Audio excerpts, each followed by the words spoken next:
hidden treasure and generational wealth. Ọtụtụ ndị mmadụ ama nghọta okwu a. Kedu ihe ọ ga-abụ ịbata n'ọtụtụ ngwuru? Ọ bụrụ na dike ana ngwuru ha abụọ ọchịchị. O nwere ọtụtụ ngwuru ọ ga-abịa ịbata oge nna nọ ndụ, oge nne nọ ndụ. Ngwuru uhu na-eme ọfụma. Mana ọ bụrụ na achọ nne na nna afụlọ ngwuru ha abụọ ọchịchị, ha nọ n'ihe mkpọkụ.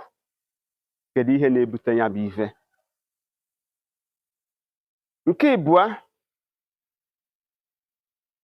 o nwere ụdị mmadụ ga-abịa n'ime ndụ gị, ọnọdụ gị agbanwee maka na mmadụ bụ chi nyere mmadụ ibe ya. Ọtụtụ nwere ike ọ bụrụ nwa bụ ihe mere ha ọgaranya. Ụfọdụ nwere ike ọ bụrụ nwunye ha. Ụfọdụ nwere ike ọ bụrụ the friend of friends. Ụfọdụ nwere ike ọ bụrụ combined thing of the parents. Ụfọdụ nwere ike ọ bụrụ nna ha.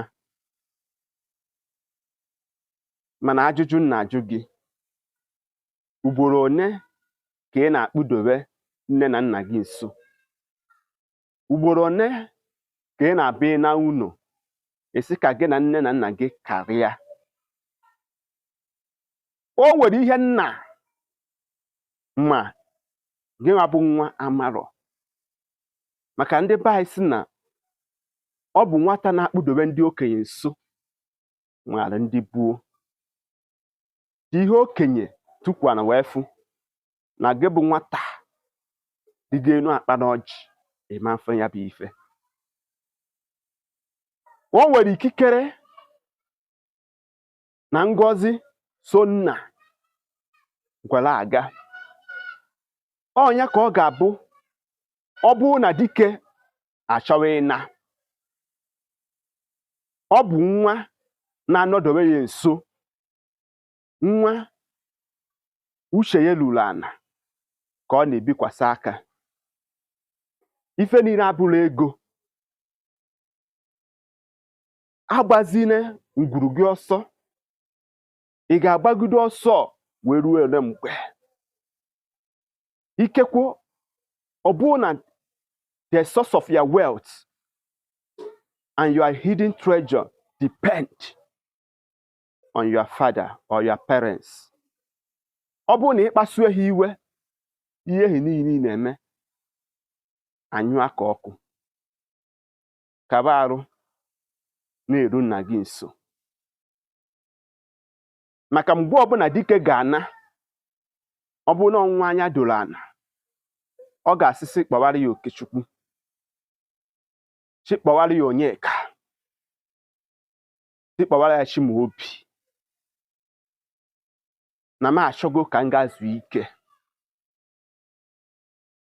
ka ọ malite ebe m kwụsịrị. Ofeke ama nghọta okwu a. Mgba Okechukwu batara, o bikwasa ya aka. Enwere ike okwu ike na-agbata ndụ na ọnwụ, na-agbata mmụọ na mmadụ. Onye ya ngọzi ya. Mana ọ bụrụ na ọ chọọ Okechukwu afụrọ, enwere ike ọ bụrụ na ọ chi na-ero nwa ya nwaanyị na-echukwa ya, na-enekwa ya anya. Ọnya bụ that generational wealth and that hidden treasure can left that family. Ọ bụrụ na nwa ya nwaanyị anụzie di, efu na akụnụba ahụ kwesịrị ịdị na ngwuru ahụ esigo na ngwuru ahụ wee pụọ, soro nwa ya nwaanyị wee gaa ebe ọ nụrụ di.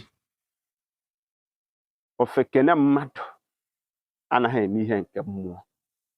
Maka na okwu a siri ike. Maka na onye anọghị ebe eniri ozu ga-abụ osi n'ọkpa. Ọ bụ okwu ekwuchara n'iyi.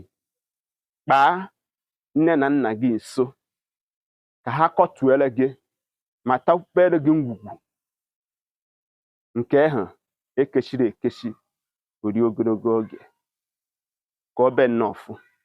Igbo a sị na ọ bụrụ mbọsị mbụ nnọọ sonye ma tụsaa ozi a gaalụ na ma YouTube page ka ị were anya gị gbara onwe ihe nkiri. Aka mbụ nwanne gị nwoke bụ Maazị UC. Mbọsị a ga-akpa isi ga-akpụ ana n'afụ ọnụ. Ndewonu.